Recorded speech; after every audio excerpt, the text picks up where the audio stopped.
Hello everyone, सभी को मेरा नमस्कार। जय श्री कृष्णा। पिछले लेक्चर में हम लोगों ने सीखा अक्षांश रेखाएं क्या होती हैं, ग्लोब पर उनका वितरण और उनके महत्व के बारे में अपन ने सीखा। आज उसी कड़ी को आगे बढ़ाते हुए हमारा चर्चा का विषय रहेगा देशांतर अर्थात लॉन्गिट्यूड। लॉन्गिट्यूड्स क्या होते हैं, इससे पहले अपन बात करें तो जैसे अक्षांश रेखाएं एंगुलर डिस्टेंस होती हैं, वैसे ही देशांतर रेखाएं भी क्या होती हैं, एंगुलर डिस्टेंस होती हैं। तो अक्षांश और देशांतर रेखाएं दोनों ही क्या होती हैं, एंगुलर डिस्टेंस होती हैं, जो पृथ्वी के सेंटर पर मेजर की जाती हैं। यानी कि ये पृथ्वी है और इसका ये सेंटर पार्ट है, यहां से ये मेजर की जाती है। यह सेंट्रल मेरिडियन के संदर्भ में है। ये जो चीज है ये सेंट्रल मेरिडियन के संदर्भ में है। अब देखिए सेंट्रल मेरिडियन क्या है। सेंट्रल मेरिडियन एक मानी हुई चीज है, ठीक है ना। सपोज यानी कि इमेजिनरी लाइन है, मानी हुई चीज है। फॉर एग्जाम्पल के लिए अपन बात करें कि इस तरीके से अपन ये देखिए, ये अपना अर्थ का सेंटर पार्ट है और यहां पर ये इसकी रेडियस है। इस तरीके से ये रेडियस है और रेडियस से यहां से अगर अपन बात करें इस रेडियस से और इस एंगल तक, यहां तक, ये देखिए पृथ्वी के सेंटर पार्ट में क्या बन रहा है, एंगल बन रहा है। और कहां पर बन रहा है, अर्थ की सरफेस पर, यानी कि इस सतह पर ये एंगल बन रहा है। इस एंगल को ही क्या बोलते हैं, लॉन्गिट्यूड बोलते हैं, जो अर्थ के सेंटर पर बना है। तो इस तरीके से ये कितने डिग्री का एंगल हो गया, 30 का। फिर उसके बाद कितने डिग्री का हो गया, 60 का। फिर उसके बाद कितने डिग्री का एंगल हो गया, 90 का। और फिर उसके बाद 75, फिर उसके बाद 91। तो इस तरीके से ये अपना एंगल बनते हैं, जैसे 20 डिग्री, फिर उसके बाद 40 डिग्री, फिर उसके बाद 60 डिग्री, फिर उसके बाद 80 डिग्री और फिर उसके बाद 90 डिग्री। तो चारों तरफ इस तरीके से यहां पर परिधि पर, अर्थ की इस सरफेस पर चारों तरफ एंगल बनते हैं। इन्हीं को बोलते हैं लेटिट्यूड्स। अब देखिए मेरिडियन ऑफ लेटिट्यूड्स क्या होती हैं, यानी कि देशांतर रेखाएं क्या होती हैं। तो अभी अपन ने चर्चा की क्या, कि सेंटर पार्ट से और पृथ्वी की परिधि तक जो एंगल बनते हैं, ये 10 डिग्री का बना, ये 20 डिग्री का बना, फिर उसके बाद ये 30 का, ये 40 का, फिर उसके बाद ये 90 का, फिर उसके बाद यहां पर ये एंगल बना, ये एंगल बना और फिर उसके बाद ये एंगल बना। तो चारों तरफ, यानी कि यहां पर 0 डिग्री से लेकर के और फिर उसके बाद इस तरीके से चारों तरफ यहां पर एंगल बनते हैं, ठीक है। अब एंगल जैसे ही बनते हैं तो जो पॉइंट बने हैं अपने, जैसे 20 डिग्री का पॉइंट है, तो इस पॉइंट को, ठीक है ना, समान यामोत्तर क्या होती है कि ग्लोब पर समान देशांतर रेखाओं को मिलाने वाली जो काल्पनिक रेखा होती है, उसी को अपन यामोत्तर बोलते हैं। सामान्य शब्दों में क्या बोलते हैं, सामान्य शब्दों में उत्तरी ध्रुव और दक्षिणी ध्रुव को मिलाने वाली एक काल्पनिक रेखा ही क्या कहलाती है, देशांतर रेखा कहलाती है। तो इस तरीके से ये अपनी क्या हो गई, जैसे ये देशांतर रेखा हो गई नॉर्थ पोल और साउथ पोल। अब देखिए देशांतर रेखाएं, क्वेश्चन उठता है कि देशांतर रेखाएं होती कितनी हैं। देशांतर कितने हो गए टोटल, यहां पर जैसे ये 0 डिग्री है सपोज कीजिए, और ये इस तरीके से यहां पर आपका दायां हिस्सा और ये बायां हिस्सा, दाएं इस पार्ट से इधर आ पाएंगे तो तो कितने बनेंगे, जैसे ये 10 डिग्री, 20 डिग्री, 30 डिग्री, 40, 50, 60, 70, 80 और यहां तक 180। और फिर उसके बाद यहां तक कितने बनेंगे, 180। कहने का तात्पर्य 0 डिग्री से लेकर के, ठीक है ना, 0 डिग्री से लेकर के और पूरा अगर सर्किल अगर अपन देखें तो कितने डिग्री हो गए, 360, यानी कि 360 हो गई। अब सोचने वाली बात है, क्या सोचने वाली बात है कि यहां पर तो 0 डिग्री है और 0 डिग्री से फिर एंगल बनाते हुए लास्ट अपन आते हैं तो ये कितना डिग्री बनेगा, 360। अब ये 0 डिग्री है या 360 है, हो गई ना प्रॉब्लम। अब इस प्रॉब्लम को या इस झगड़े को खत्म करने के लिए क्या किया कि यहां पर एक इमेजिनरी लाइन मान ली गई और जिसको नाम दे दिया गया 0 डिग्री। यहां पर इसको क्या नाम दे दिया गया, 0 डिग्री। अब 0 डिग्री से इस तरफ आते हैं तो 10, 20, 30, 40, 50 इस तरीके से एंगल बनेंगे और फिर उसके बाद 0 डिग्री से इधर 10, 20, 30, 40, 50 इस तरीके से एंगल बनेंगे। तो यहां पर इस 0 डिग्री के जस्ट अपोजिट जब आते हैं तो कितने डिग्री का एंगल बनेगा, 180 का। कितने का बना, 180 का। तो यहां से और यहां तक 180 और यहां से यहां तक 180। फिर देखिए, फिर दिक्कत हो गई क्या, आप देखिए यहां से आपका दाएं पार्ट की तरफ हमेशा ईस्ट होता है और बाएं पार्ट की तरफ हमेशा वेस्ट होता है। तो ये ईस्ट हो गया और ये वेस्ट हो गया। अब इस तरफ अपन जैसे ही आते हैं तो इसको ईस्ट बोलेंगे और इसको क्या बोलेंगे, वेस्ट बोलेंगे। तो ईस्ट 180 डिग्री तक आएंगे तो 180 डिग्री ईस्ट, फिर यहां पर वेस्ट में आएंगे तो 180 डिग्री वेस्ट। तो 180 डिग्री ईस्ट लिखा हुआ है और 180 डिग्री वेस्ट लिखा हुआ है। अब इसको क्या करें, अब इसका भी क्या समाधान निकला, इसका समाधान ये निकला कि ये जो 0 डिग्री अपन ने कॉमन ली थी, इसको माना था, ये कॉमन लिया था, ठीक इसको भी अपन क्या मान लेते हैं, कॉमन मान लेते हैं। यानी कि 180 से ईस्ट और वेस्ट को हटा देते हैं, इसको कॉमन मान लेते हैं। तो यहां पर इस तरीके से इनकी काउंटिंग शुरू होती है कि 360 डिग्री के ये एंगल बनते हैं। तो 0 डिग्री से 1 2 3 4 5, 0 डिग्री से 1 2 3 4 5, तो ये ईस्ट और ये वेस्ट इस तरीके से। और बिल्कुल अपोजिट साइड में अपन आते हैं 0 डिग्री से, तो वहां पर क्या हो गया, 180 डिग्री। तो अब देखिए कितने हो गए, 360 तो क्या हो गए आपके लॉन्गिट्यूड। अब आप इस 180 डिग्री के सहारे जब आप कट करते हैं ग्लोब को, और कट करने के बाद इसको इस तरीके से फैला दीजिए। अब जब आप इसको फैला देंगे तो आपका 2 डायमेंशनल मैप बन गया। जो मैप बनता है एटलस के अंदर वो आपका मैप बन गया और आपका 0 डिग्री आपको दिखाई देगा। तो वहां पर ये दिखेगा 180, यहां पर क्या दिखाई देगा, बीच में तो बिल्कुल मिड में तो क्या दिखाई देगा, 100, मिड में तो 0 डिग्री, और दोनों साइड में क्या दिखाई देगा, 180 डिग्री। तो इस तरीके से अपन इनको काउंट कर सकते हैं। अब देखिए जो देशांतर रेखाएं हैं, और पिछले लेक्चर में भी बात की थी कि अक्षांश, 2 अक्षांश रेखाओं के बीच के क्षेत्र को अपन क्या कहते हैं, जोन कहते हैं या कटिबंध कहते हैं। ठीक है, ठीक ऐसे ही इन देशांतर रेखाओं के बीच के क्षेत्र को क्या कहेंगे, गोरे कहेंगे। क्या बोलते हैं इसको, गोरे कहते हैं। तो इन जो देशांतर रेखाएं हैं इनके बीच के क्षेत्र को क्या बोलते हैं, गोरे बोलते हैं। अब क्या सभी देशांतर रेखाओं के बीच की दूरी जो होती है वो समान होती है, ये भी एक क्वेश्चन बनता है।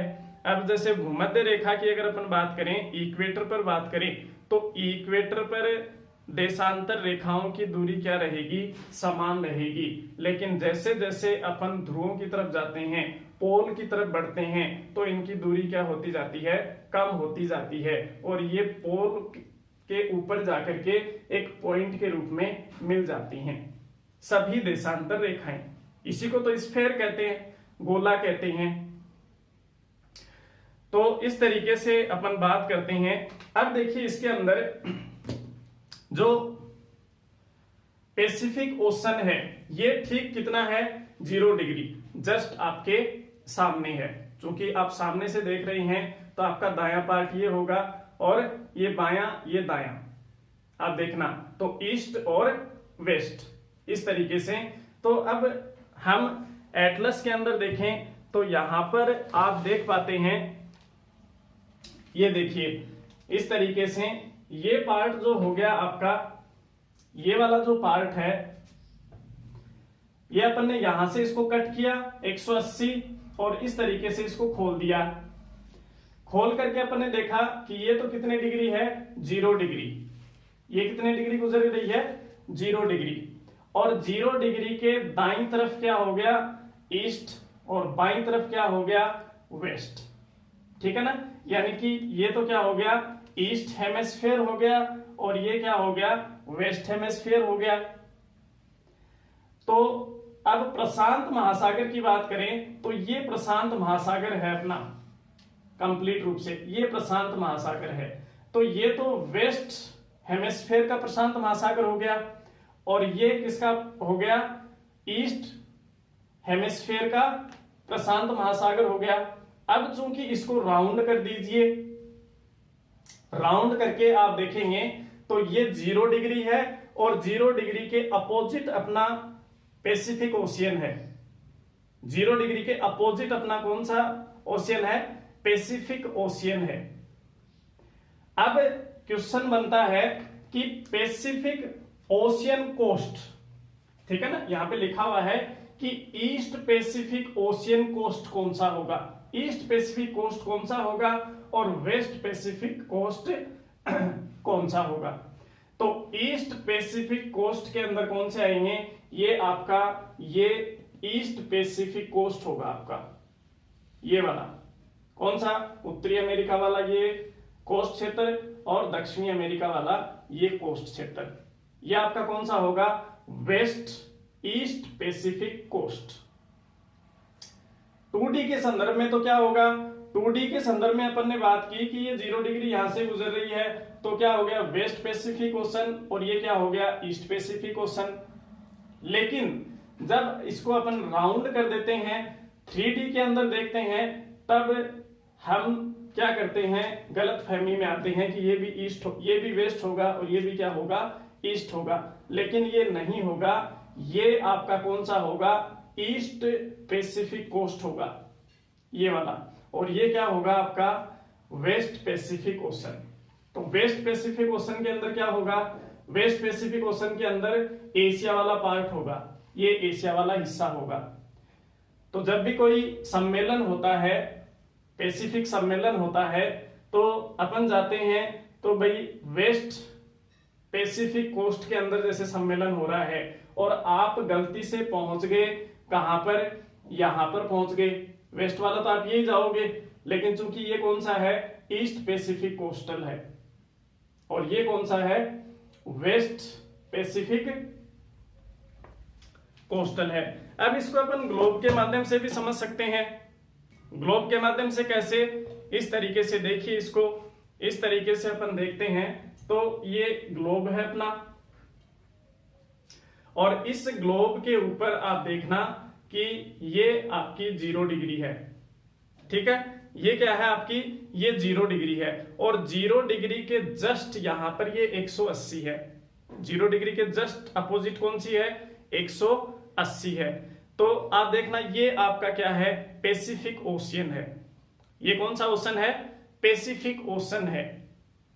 तो दाईं तरफ और बाईं तरफ, तो ये कौन सा हो गया आपका कोस्टल एरिया, ये एशिया वाला हिस्सा है, देखिए ये आपका एशिया वाला हिस्सा है, तो ये कौन सा हो गया, वेस्ट पैसिफिक ओशन, और ये कौन सा हो गया, ईस्ट पैसिफिक ओशन। तो इस तरीके से अपन इस चीज को समझ सकते हैं। अब देखिए इसके अंदर देशांतर रेखाओं के अंदर एक क्वेश्चन और पूछा जाता है कौन सा क्वेश्चन? क्वेश्चन ये पूछा जाता है कि 0 डिग्री के जस्ट अपोजिट कौन सी रेखा होगी?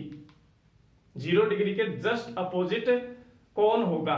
तो 0 डिग्री के जस्ट अपोजिट कौन होगा? ये तो सिंपल आंसर आप दे दोगे, क्या होगा? 180, यानी कि 180 डिग्री होगा 0 डिग्री के अपोजिट। फिर आपने पूछा कि 90 डिग्री कितना? 90 डिग्री वेस्ट, ठीक है ना, 90 डिग्री वेस्ट जो 90 डिग्री देशांतर है उसके अपोजिट क्या होगा? तो ये भी आपका आंसर आप इजी निकाल देंगे। किस तरीके से कि 90 डिग्री वेस्ट का अपोजिट क्या होगा? 90 डिग्री ईस्ट अपोजिट।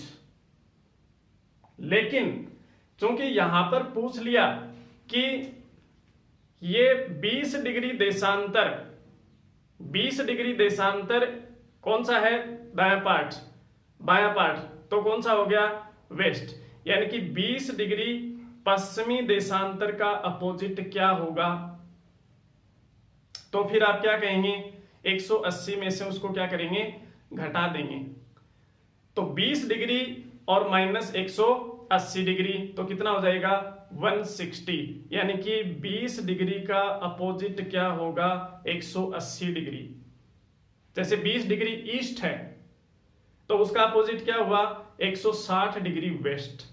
डायरेक्शन जो है ना वो चेंज हो जाएगी। जैसे आप इसको सामान्य शब्दों में भी अपन इसको निकाल सकते हैं।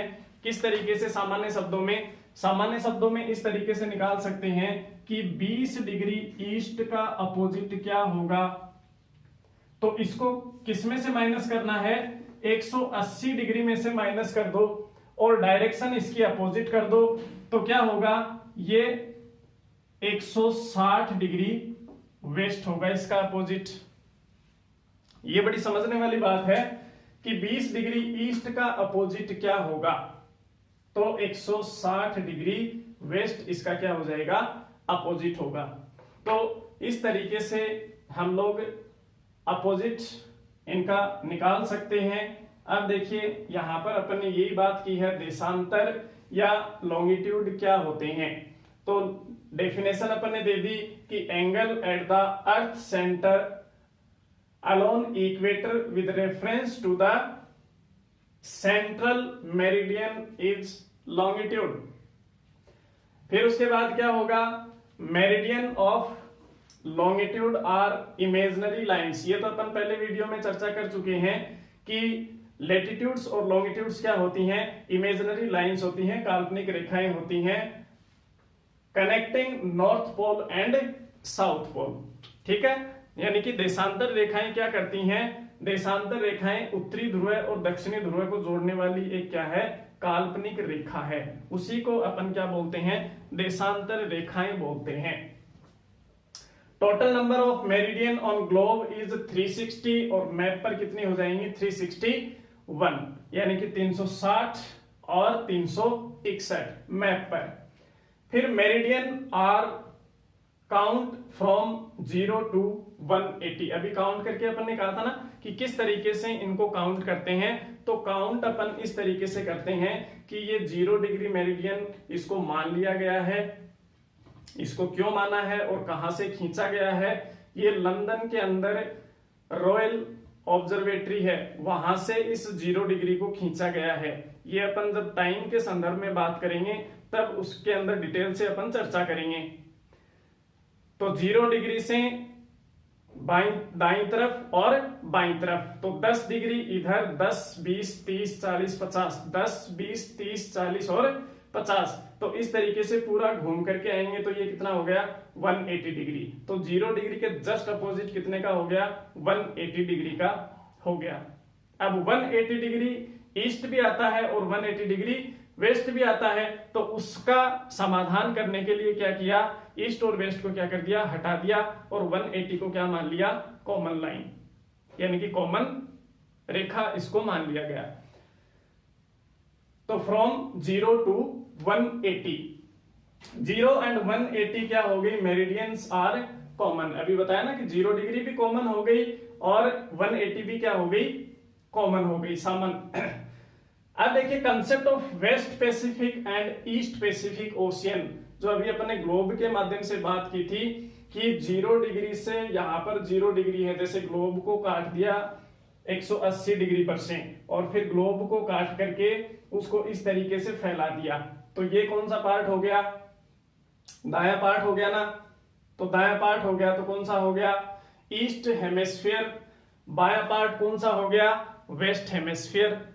तो ये तो किसका हो गया, ईस्ट हेमिस्फीयर का प्रशांत महासागर, और ये किसका हो गया, वेस्ट हेमिस्फीयर का प्रशांत महासागर। अब उसके बाद दो देशांतर रेखाओं के बीच के क्षेत्र को अपन क्या बोलते हैं, गोरे बोलते हैं। यहां पर ये डायग्राम हम देख रहे हैं, तो ये जो है जो रेखाएं हैं इनको तो बोलते हैं लेटिट्यूड्स, और इनके बीच का जो क्षेत्र होता है इनको अपन ने क्या बोला था, इसको बेल्ट भी बोलते हैं, इसको जोन भी बोलते हैं, या फिर इसको कटिबंध भी बोलते हैं। फिर उसके बाद देशांतर रेखाओं के बीच का जो क्षेत्र है उसको क्या बोलते हैं अपन, गोरे के नाम से जानते हैं, यानी कि इसको गोरे बोलते हैं। एक बार आईएएस के अंदर ये क्वेश्चन पूछा हुआ है कि दो देशांतर रेखाओं के बीच के क्षेत्र को किस नाम से जाना जाता है, तो आंसर क्या था, गोरे। फिर उसके बाद इसके अंदर बेल्ट और जोन की अपन ने बात कर ली, और अपोजिट मेरिडियंस की अपन ने बात कर ली। अपोजिट मतलब कि 0 डिग्री का अपोजिट क्या होगा, 180 डिग्री, ठीक है। 90 डिग्री ईस्ट का अपोजिट क्या होगा, 90 डिग्री वेस्ट होगा। फिर उसके बाद 40 डिग्री ईस्ट का अपोजिट क्या होगा, तो 40 डिग्री को जो है किस में से माइनस कर देंगे अपन, 180 में से माइनस कर देंगे, तो 180 में से 40 गए तो कितने बचे, 140, यानी कि 40 डिग्री ईस्ट का अपोजिट क्या होगा, 140 वेस्ट। डायरेक्शन का हमेशा ध्यान रखना, अपोजिट पूछा है तो क्या होगा, 140 डिग्री वेस्ट। तो ये अपोजिट मेरिडियंस की अपन ने बात कर ली। अब देखिए यहां पर ये भी अपन ने बात कर ली कि वेस्ट पैसिफिक ईस्ट हेमिस्फीयर और ईस्ट पैसिफिक वेस्ट हेमिस्फीयर। अब देखिए देशांतर रेखाएं जो हैं उनके मेन कैरेक्टरिस्टिक्स क्या क्या हैं, विशेषताएं क्या क्या हैं, या फिर उनके लक्षण क्या क्या हैं, उसकी बात कर लेते हैं। देशांतर के सभी यामोत्तर ध्रुवों पर मिलते हैं। देशांतर के सभी यामोत्तर, देखना यहाँ पर यामोत्तर लिखा हुआ है, और यामोत्तर का मतलब मैंने बताया था कि ग्लोब पर समान देशांतर रेखाओं को मिलाने वाली काल्पनिक रेखा को क्या बोलते हैं, यामोत्तर बोलते हैं, ठीक है। जैसे ये मिला 20 डिग्री का, और यहां पर भी ये कितने का बना, 20 डिग्री का, तो इनको आप नॉर्थ पोल से साउथ पोल आप मिला दीजिए, उसी को अपन क्या कहेंगे, यामोत्तर कहेंगे। तो देशांतर के सभी यामोत्तर ध्रुवों पर मिलते हैं। फिर उसके बाद बीच की दूरी क्या होती है, यानी कि दो अक्षांश के बीच की दूरी क्या होती है, तो विषुवत वृत्त पर तो अधिकतम दूरी होती है। तो विषुवत वृत्त पर अधिकतम दूरी क्या होगी, जैसे ये विषुवत वृत्त है तो यहां पर अधिकतम दूरी क्या होगी, 111.3 किलोमीटर। अब चूंकि अपने को पता है कि भूमध्य रेखा पर इनकी दूरी अधिक होती है, और फिर इक्वेटर से नॉर्थ पोल की तरफ जाते हैं और इक्वेटर से साउथ पोल की तरफ जाते हैं, तो इनकी दूरी क्या होती जाती है, घटती जाती है, और फिर उसके बाद ये एक पॉइंट के रूप में ऊपर नॉर्थ पोल पर मिल जाती हैं या साउथ पोल पर मिल जाती हैं। तो यहां पर इनकी दूरी घटेगी, फिर उसके बाद इनकी दूरी घटेगी। आप देख लेना यहाँ पर इस तरीके से अपन देख भी सकते हैं कि यहाँ पर ये इस तरीके से चौड़ाई अधिक है, फिर उसके बाद ऊपर आते हैं नॉर्थ पोल की तरफ, तो आप देखना इस तरीके से ये इनकी दूरी क्या होती जा रही है, ये घटती जा रही है, और फिर उसके बाद ये पोल के अंदर यहां पर आकर के एक पॉइंट के रूप में मिल जाती है।